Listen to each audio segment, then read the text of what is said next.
Okay, let's start. I think that every business should have a website because today most of the people have connection to internet and it's a way to be more connected with more people all around your city, your country, and also the world.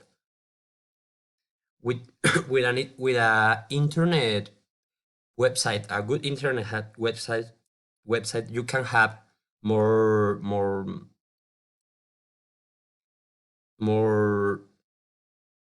more scope.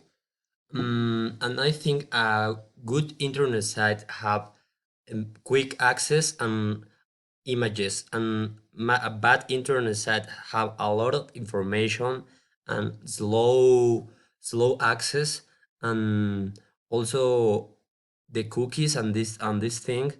It's something that most of the people hate about the internet sites.